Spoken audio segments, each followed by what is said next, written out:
뉴저지주 연방 하원 의원 제3선거구에 출마한 앤디 김 후보가 공화당 현역 톰 메가도 후보를 박빙의 승부 끝에 대역전에 성공했습니다. 미국 중간선거에서는 처음, 사상 첫 이런 수식어를 단 당선자들이 많은 화제를 만들어냈습니다. 미국 로스앤젤레스 교회에 있는 바에서 7일 밤 전 미 해병대 군인이 총기를 난사해 12명이 숨지고 약 10여 명이 부상했습니다. 테네시의 한 호텔에서 일산화탄소가 번지면서 14명이 병원으로 급히 후송 치료를 받고 있습니다. 중국 스타트업이 세계 최초로 폴더블 스마트폰을 공개한 데 이어서 삼성전자의 폴더블 스마트폰도 윤곽을 드러냈습니다.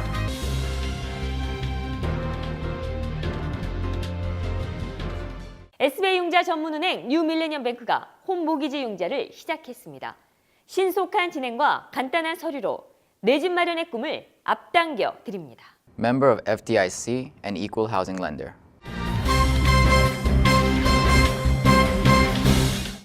시청자 여러분 안녕하십니까? 11월 8일 목요일 KBTV 뉴스9 시작하겠습니다. 첫 소식입니다. 뉴저지주 연방 하원 의원 제3선거구에 출마한 앤디 김 후보가 공화당 현역 톰 메가도 후보를 박빙의 승부 끝에 대역전에 성공했습니다. 이로써 캘리포니아 영김 후보에 이어 두 번째 한인 연방 의원이 탄생하게 됐습니다. 김일강 기자가 보도합니다. 미국 중간선거 직후 두 명의 한인 후보가 연방 하원에 동시에 입성할 가능성이 커지면서 한인 사회가 들끓고 있습니다. 캘리포니아 39선거구 연방 하원의원 선거에 출마한 공화당 영김 후보는 현재 당선이 확실시되고 있습니다. 또한 뉴저지 3선거구에 출마한 민주당의 앤디 김 후보는 개표 99%가 진행된 가운데 역전에 성공하면서 0.9%포인트 차로 앞서 있는 상황입니다. 앤디 김 후보 측은 승기를 잡았다고 확신하고 있습니다. And based on the numbers we saw from Burlington County today, we have built a substantial lead. I am proud to announce that we have won this hard fight. 어제 오후까지 계속 끌려가는 상황이었으나 어젯밤 개표가 마무리되지 않은 6곳 투표소가 모두 김 후보가 우세한 벌링턴 카운티에 있다는 게 막판 뒤집기에 주요했습니다. 최종 결과는 내일쯤 나올 것으로 예상되고 있습니다. 지난 1998년 김창준 전 하원의원 이후 20년 만에 2명의 한인 하원의원이 배출될 경우 한인 사회 정치력 신장에 결정적 계기를 마련할 수 있을 것으로 기대됩니다. KBTV 뉴스 김일강입니다. 미국 중간선거에서는 많은 화제를 만들어냈습니다. 처음, 사상 첫 이런 수식어를 단 당선자들이 많이 탄생했기 때문입니다. 먼저 첫 흑인 여성 하원 의원 당선자입니다. 아야나 브레슬리. 지금껏 흑인 의원, 여성 의원 모두 있었지만 흑인이자 여성인 후보가 당선된 것이 이번이 처음인 겁니다. 이번에는 무슬림 최초 하원 의원 당선자들입니다. 두 명이 동시에 타이틀을 나눠 갖게 됐는데요. 소말리아계 여성인 이란 오마르는 무슬림인 동시에 첫 난민 출신이어서 당선 직후 많은 케냐 주민들이 기쁨의 눈물을 흘렸습니다. 소말리아계에 이어 팔레스타인계 무슬림 여성 라시다 탈리브, 이민자 가정에서 태어나 두 아이를 혼자 키우는 싱글맘으로 살아왔는데요. 이젠 미시간주 하원 의원으로 활동하게 됐습니다. 여태까지는 여성 원주민 출신도 없었는데 두 하원 의원 당선자가 동시에 나왔습니다. 캔자스주에서도 샤리스 데이비스와 뉴멕시코주에서 뎁 하울랜드입니다. 마지막으로 소개해드릴 사람은 최초의 동성애자 주지사 당선자입니다. 콜로라도 주지사가 된 제러드 폴리스로 자신의 성 정체성을 밝히고도 선거에서 이긴 건 처음입니다. 사회 소수자들은 이제 자신을 대변해줄 리더를 얻게 됐습니다. 미국 로스앤젤레스 교회에 있는 바에서 7일 밤 전 미 해병대 군인이 총기를 난사해 12명이 숨지고 약 10여 명이 부상했습니다. 자세한 내용을 양준화 기자가 전해드립니다. 사건은 이날 저녁 11시 20분께 LA에서 서쪽으로 약 38마일 떨어진 사우전 옥스에 있는 보더라인 바에서 발생했습니다. 관할 경찰인 벤투라 카운티 경찰청 제프 딘 청장은 8일 기자들에게 현장에 출동한 경찰관 1명을 포함해 12명이 총에 맞아 사망했으며 용의자는 스스로 목숨을 끊은 것으로 추정했습니다. lot. I dance a lot. And I was just dancing, you know, having a good night on a Wednesday. Yeah. And my bow was at root, so I know what gunshots sound like, and heard it go off and instantly knew. I just laid down on the ankles as I could, tried to kill as many people as I could.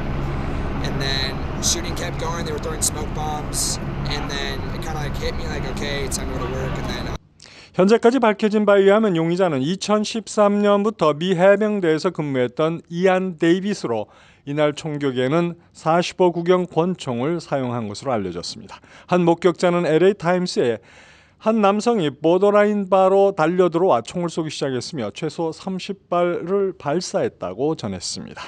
LA 타임스는 총격범이 연막탄을 던진 뒤에 총을 쐈다고 전했습니다.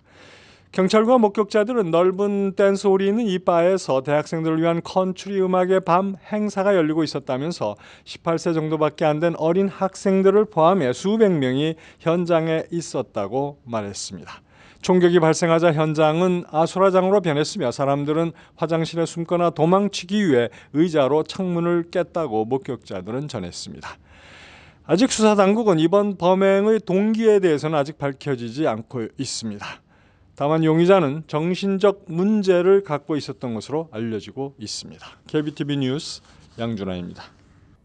네, 다음 소식입니다. 뉴욕시에서 범죄 발생 건수가 감소하고 있는 반면 인종 증오 범죄는 증가한 것으로 나타났습니다. 양준화 기자가 전해드립니다. 뉴욕시경이 7일 발표한 10월 범죄 현황 통계에 따르면 이 기간 뉴욕시에서 발생한 총 범죄 건수는 8,223건으로 지난해 같은 기간 8,887건에 비해 7.5% 감소했습니다. 이 가운데 살인은 29건에서 17건으로 41.4% 감소했으며 차량 절도는 587건에서 486건으로 17.2% 줄어들었습니다. 반면에 강간 사건은 160건으로 지난해 같은 기간보다 8건 증가한 것으로 집계됐습니다. 인종 증오 범죄 관련 사건 역시 지난해 같은 기간 297건에 비해 4% 증가를 기록했습니다. 인종별로는 유대인 대상 증오 범죄가 22%로 가장 높았고 아시안 대상 증오 범죄는 5건에서 4건으로 1건 감소했습니다. 한인 밀집 지역인 플러싱 109 경찰서 관할 지역의 경우 1,529건의 범죄가 발생해 지난해 같은 기간 대비 4.8% 증가했습니다. KBTV 뉴스 양준하입니다. 뉴욕주 정부가 미성년자 술 판매업소에 대한 대대적인 단속으로 140여 개 업소를 적발했습니다. 또 위조 신분증으로 이용해 술을 사려던 21세 미만 미성년자도 270여 명을 체포했습니다. 7일 앤드류 쿠오모 뉴욕 주지사실의 발표에 따르면 주류국과 차량국은 지난 8월에서 10월 사이 합동 단속을 펼쳐 미성년자에게 술을 판매한 업소 141곳을 적발했습니다. 또 차량국은 위조 신분증으로 이용해 술을 구입하려 했던 미성년자 271명도 체포했습니다. 미성년자에게 술을 팔 경우 첫 적발에 벌금 2,500에서 3,000달러가 부과되고 반복 적발되면 최고 $10,000의 벌금을 내야 합니다. 또 3차례 이상 적발되면 주류 판매 라이센스가 10 내지 15일간 정지됩니다. 도널드 트럼프 미국 대통령이 중간 선거가 끝나자마자 로버트 뮬러 특별검사의 러시아 스캔들 수사 지휘 문제로 갈등을 빚었던 제프 세션스 법무장관을 해임했습니다. 트럼프 대통령은 후임 장관은 추후 지명될 것이라며 법무장관 비서실장 매튜 휘터커 변호사가 법무장관 대행을 맡도록 했다고 밝혔습니다. 대선 승리의 1등 공신으로 꼽히며 트럼프 행정부의 초대 법무장관으로 임명된 그는 이민과 범죄에 관한 트럼프 대통령의 정책을 가장 적극적으로 지지하고 이행한 것으로 평가됩니다. 그러나 대선 기간에 자신이 세르게이 키실야크, 당시 주미 러시아 대사를 최소 한 차례 이상 만난 사실이 폭로된 이후 러시아 스캔들 관련 수사 지휘에서 스스로 손을 떼겠다고 셀프 제척을 선언하면서 트럼프 대통령과 돌아올 수 없는 강을 건넜습니다. 이후 로드 로즌스타인 법무부 부장관이 뮬러 특검을 임명해 본격 수사가 시작됐고 트럼프 대통령은 이런 과정을 둘러싸고 세션스 장관이 적절히 대처하지 못했다면서 공개적으로 비난해왔습니다. 한편 민주당은 현 뮬러 특검의 부정적 견해를 나타내고 있는 휘터커 대행이 뮬러 특검의 수사를 축소할 가능성을 경계하는 것으로 전해졌습니다. 미국 주류 언론과 사이가 좋지 않은 도널드 트럼프 미국 대통령이 또다시 언론과 충돌했습니다.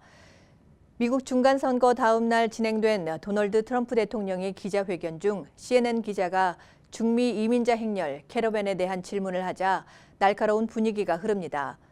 트럼프는 난 그들이 침략자라고 생각합니다. 이민자들이 미국에 입국하길 바랍니다. 다만 합법적으로 입국해야만 합니다. 라고 말했고 그러면서 나라는 자신이 운영할 테니 CNN은 시청률이나 신경 쓰라고 일침을 가하기도 했습니다. 불편한 기색을 감추지 않던 트럼프 대통령. 하지만 기자가 러시아 스캔들까지 거론하자 손가락질까지 하며 마이크를 내려놓으라고 언성을 높였습니다. 급기야 기자회견 진행을 돕던 백악관 직원이 마이크를 빼앗으려 하는 진풍경도 펼쳐졌습니다. 백악관은 해당 기자가 마이크를 전달하는 인턴 기자와 신체 접촉이 있었다는 이유로 백악관 출입을 정지시키는 초강수를 두었습니다. 이번 조치에 대해 CNN은 물론 백악관 출입 기자단도 강하게 반발하며 즉각 출입 정지 조치를 철회하라고 촉구했습니다. 테네시의 한 호텔에서 일산화탄소가 번지면서 14명이 병원으로 급히 후송 치료를 받고 있습니다. 보도에 양준화 기자입니다. 테네시 내쉬빌 소방당국은 수요일 아침 다운타운에 위치한 웨스틴 호텔에서 일산화탄소를 들이마신 14명을 긴급히 병원으로 후송했습니다. Our normal reading at a safe level is 35 parts per million. At that point, our readings were at 500 parts per million, which is the highest that our tools can actually measure. So it could be much higher than that. Had this happened overnight, and possibly had it happen in an area where people were sleeping, it could have been a very much different. 당국은 밖으로 연결된 환기구가 고장을 일으켜 배기가스가 역류된 것으로 보고 있습니다. 한바탕 소동을 겪은 후 현재 이 호텔은 정상적으로 운영을 하고 있습니다. KBTV 뉴스 양준하입니다. 접었다 펴는 스마트폰 시대가 성큼 다가왔습니다. 얼마 전 중국 스타트업이 세계 최초로 폴더블 스마트폰을 공개한 데 이어서 삼성전자의 폴더블 스마트폰도 윤곽을 드러냈습니다. 보도에 양준화 기자입니다. 글로벌 업체들의 경쟁이 본격 시작됐습니다. 삼성전자가 새로 공개한 폴더블 스마트폰 디스플레이입니다. 접힌 상태에서 양복 안주머니에 넣을 수 있는 크기인데 화면을 펼치자 마치 두 개의 스마트폰이 합쳐진 듯 7.3인치 대화면 태블릿으로 변신합니다. 큰 화면으로는 인터넷 메시지 등 3개의 애플리케이션을 동시에 사용할 수 있습니다. 완성품은 내년 초에 공개될 것으로 예상됩니다. 저스틴 데니슨 삼성전자 북미 법인 상무는 이 화면을 접을 수 있게 하기 위해서 삼성이 그동안 만든 어떤 모바일 화면보다 더 얇게 만들어야 했으며 따라서 기존보다 두께를 45% 줄인 새로운 평광 필름을 개발했다고 말했습니다. 애플은 폴더블 스마트폰의 대중성을 살핀 뒤 출시하겠다는 입장이고 LG전자는 내년에 열리는 세계 최대 가전 박람회인 CES 2019에서 공개할 예정입니다. 스마트폰 제조사들이 폴더블 스마트폰 출시를 통해 전 세계적으로 침체된 스마트폰 시장에 활력을 불어넣을지 관심이 모아지고 있습니다. KBTV 뉴스 양준하입니다.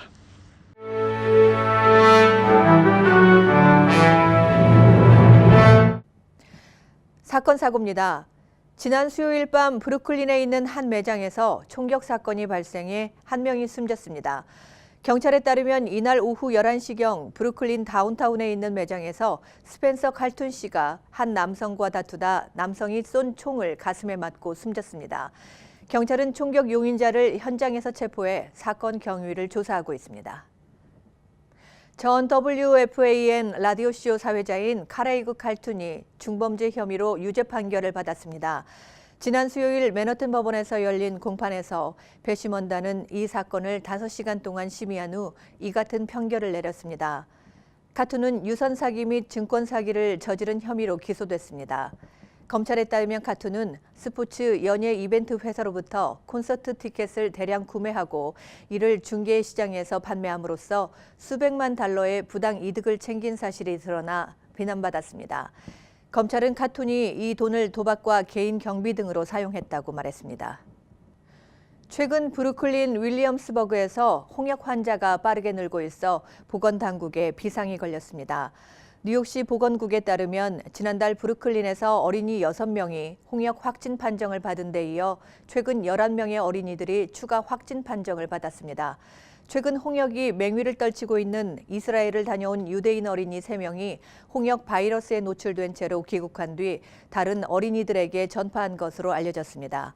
감염 어린이들은 생후 7개월부터 4살의 어린이들로 대부분 윌리엄스버그 유대교회당에서 홍역 감염 어린이들과 함께 놀던 중 전파된 것으로 확인됐습니다. 뉴저지 트랜짓이 기차 엔지니어를 9일 금요일까지 모집합니다. 지원자는 최소한의 자격 조건을 갖추고 사전 테스트와 인터뷰 과정을 거쳐야 합니다. 선발 후에도 개개인의 역량과 경험에 따라 최대 2년까지 직업 훈련을 받을 수 있습니다. 퀸즈와 브루클린의 MTA 버스터미널에 지난 몇 달간 공격적인 라쿤이 출몰하면서 직원들은 물론 길 고양이도 위협하고 있습니다. 노동자들은 라쿤에게 물리면 광견병에 걸릴 수 있어 섣불리 만질 수 없다며 MTA 당국의 조치를 촉구하고 있지만 MTA는 어떠한 입장도 내놓지 않았습니다. 뉴욕주 교통국이 뉴욕시 퀸즈 레퍼츠 블루바드 브릿지 및 도로의 교통을 통제하는 계획을 7일 수요일 발표했습니다. 벨트 파크웨이 방향으로 서쪽은 18B 엑싯과 17N 엑싯 사이, 8일 목요일 밤 10시부터 9일 금요일 오전 5시까지이고 동쪽은 19번 엑싯과 20번 엑싯 사이 구간으로 9일 금요일 밤 10시부터 10일 토요일 오전 5시까지입니다. 지정된 시간에 15분씩 2번 해당 구간의 출입이 전면 금지됩니다. 뉴저지주 버겐 카운티에 살고 있는 불법 처리자들도 안심하고 무료로 치료를 받을 수 있는 의료 프로그램이 내년부터 시작됩니다. 헥켄색에 있는 BVMI는 지난 2009년에 시작된 비영리 건강센터로 버겐 카운티에 살고 있는 주민 가운데 건강보험이 없는 이들에게 무료로 종합적인 기본 의료 서비스를 제공하고 있습니다. BVMI는 내년 1월 1일부터 한인 건강 프로그램을 시작해 한인들에게도 혜택을 줄 계획입니다. 이어서 포커스인과 커뮤니티 브리핑이 이어집니다.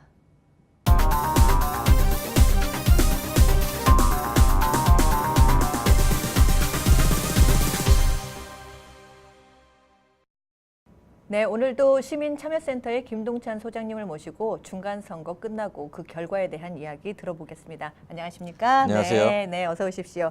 네, 이제 중간선거가 정말 끝났어요. 네, 예년에 없는 치열한 선거였고 또한 투표율도 굉장히 높았잖아요. 네, 이 결과에 대한 전반적인 이 얘기를 좀 들어볼까요? 예, 1966년도 중간선거가 네. 47%가 조금 넘어서 네. 아주 높은 투표율이었다고 이야기를 하는데 네, 네. 30년 만에 그보다 더 높은 투표율이 아마 이 갱신이 되지 않는가. 네. 거의 50%를 육박한 투표율이다. 네. 이렇게 지금 이야기를 하고 있습니다. 네. 많은 언론들이 이제 조심스럽게 보도를 했지만 상원은 공화당, 네, 그렇죠. 하원은 민주당이 될 것이다. 네. 이렇게 했는데 그와 딱 맞게 네, 예견한 대로 됐습니다. 상원은 네. 민주당이 47석에서 2석을 잃어서 네. 공화당이 2석을 더 차지해서 아마 53석이 되지 않겠는가. 네. 아직 완전히 끝난 건 네. 아닙니다. 그렇게 전망하고 하원에서는 민주당이 221석, 그다음에 공화당이 194석으로 민주당이 26석을 빼앗아왔습니다. 네. 처음에 그렇군요. 트럼프 대통령이 네. 25석을 줘도 괜찮으니까 이번에 네. 전부 트럼프를 지지하는 사람들로 바꾸겠다 이렇게 네. 이야기했는데 네, 네. 그 말이 딱 들어맞은 것 같습니다. 네. 그 이제 미국의 선거 지도를 보면 서부와 동부, 네. 서부는 이쪽은 이제 다 파란색, 네. 그다음에 중부와 남부는 빨간색, 네. 그다음에 동북부와 북부 지역은 어떨 때는 푸른색이었다가 어떨 때는 네, 불구름한 네. 색깔 이런 네. 색깔이었는데 이번 그 선거에서는 지난 대통령 때 트럼프 대통령이 압승한 지역 바로 네. 러스트벨트 지역들 동북부와 북부 공업 지역이 마음이 돌았었습니다. 네. 그래서 민주당의 하원 의석을 새로 확보하는데 다 거기서 새로 확보를 많이 했거든요. 네. 그렇기 때문에 이 선거의 결과를 본다 보면 민주당이 어느 정도 선전을 네. 했다. 네. 그리고 주지사도 네. 민주당으로서 좀 어려웠던 메인, 미시건, 위스콘신, 일리노이스, 그다음에 캔자스, 그다음에 뉴멕시코 6곳에서 주지사를 더 많이 네. 가져왔거든요. 네. 그래서 이런 것을 봤을 때 소수계 지역에 있는 대도시 지역들은 어차피 반이민이라든지 네. 반유색 인종에 대해서 사람들이 나와서 투표율이 높았던 건 하지만 네. 백인들이 있는 지역에서 어떻게 이렇게 네. 되었을까를 봤을 때는 오바마 케어를 네. 무리하게 폐지하려고 하다 보니 그 역풍을 네. 맞은 게 아닌가 이런 생각입니다. 네. 그렇지만 이번 선거에 또한 눈에 보이는 것은 이제 캘리포니아 영김 한인 후보가 네. 당선이 되었고 네. 공화당으로 지금 이 시간 아직 결과가 나왔는지 모르겠는데 네. 뉴저지 3지역구의 앤디 김 네. 지금 앤디 선전을 하고 있는데 네. 아마도 우편 투표까지 열어봐야 되지 않겠는가 그런 생각입니다. 아, 네, 그렇습니까? 네. 상원은 그러니까 공화당이 승리했고, 네, 하원은 민주당이 승리를 했는데, 그러면 앞으로 의회는 어떤 식으로 어떻게 흘러가게 될까요? 예, 민주당이 이제 하원을 장악하기 됨에 따라서 네. 트럼프 대통령이 2020년 대선까지 입법과 외교 모두에서 이제 하원 민주당의 이제 상당히 견제를 받을 수밖에 없고 네. 특히 이제 지금 진행되고 있는 그 러시아 게이트 그다음에 감세 등에 대해서 네. 민주당이 네. 만만치 않게 아마 공세를 할 것 같습니다. 네. 그렇지만 2016년도 대선에서 이 트럼프 대통령이 혼자서 선거운동을 했거든요. 네. 그럼에도 이겼어요. 네. 그런데 이번 선거를 거치면서 공화당이 다 트럼프주의자로 채워졌거든요. 네. 네. 그래서 그 이전보다 훨씬 공화당이 트럼프 대통령과 교감을 하면서 의회 활동을 하지 않겠는가. 그랬을 때 상원을 앞세워서 이제 더욱더 공세적으로 나올 가능성이 많다고 네네. 생각을 합니다. 네네. 네, 지난 2년 동안 그러니까 공화당 대통령과 또 공화당 의회 상하원을 모두 다 장악을 했잖아요, 공화당이. 네, 네. 네, 근데 이번에 하원이 민주당으로 돌아오면서 넘어오면서 예. 우리 같은 이민자들이나 또한 아니면 유색인종, 뭐 아시안, 뭐 이런 사람들, 우리 한국계인 우리들에게 어떤 작용을 하게 될 것 같습니까? 예, 사실 이제 두고 보면 이제 트럼프 대통령은 네. 분명히 반이민 네. 입장을 내세웠고 이민자들이 범죄자이라고까지 했고 상당히 공포스럽습니다. 그리고 이제 다카 청소년들까지도 이제 폐지하겠다 네. 이렇게 되어 있는데 반면에 이제 민주당은 또 친이민자 성격이고 그래서 네. 우리 한인 커뮤니티를 비롯해서 이제 이민자 커뮤니티가 조금 숨통을 틀 수 있는 그런 상황이 되지 않겠는가. 네. 뭐 완전히 행정부가 계속 이제 이그제큐티브 오더를 네. 통해서 뭘 할 수도 있지만 그래도 하원에서 어느 정도 이것을 방어할 수 있기 때문에 어느 정도 숨통을 튀고 우리가 여기에서 이 지난 몇 년 동안 네. 두려웠던 것에서 조금 네. 이제 벗어날 가능성이 있지 않겠는가 그런 기대를 하면서 살 수 있을 것 같습니다. 네, 저도 기대를 한번 해보겠습니다. 네, 감사합니다. 네. 지금까지 시민참여센터 김동찬 소장님과 함께했습니다. 네, 나와주셔서 감사합니다. 고맙습니다.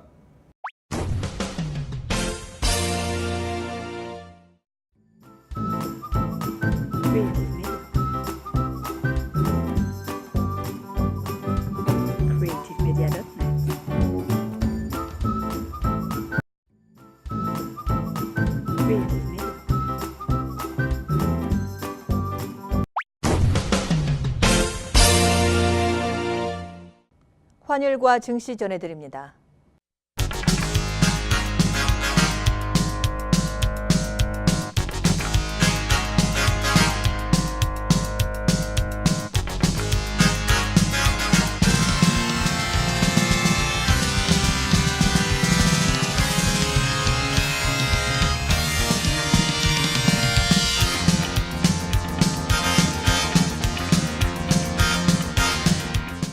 뉴욕과 뉴저지 날씨 전해드립니다. 홀리네임 병원이 연방정부의 2017년 병원평가에서 5스타 최우수 병원으로 선정되었습니다. 뉴저지 버겐 카운티 유일의 5스타 최우수 병원 홀리네임 병원이 날씨를 알려드립니다.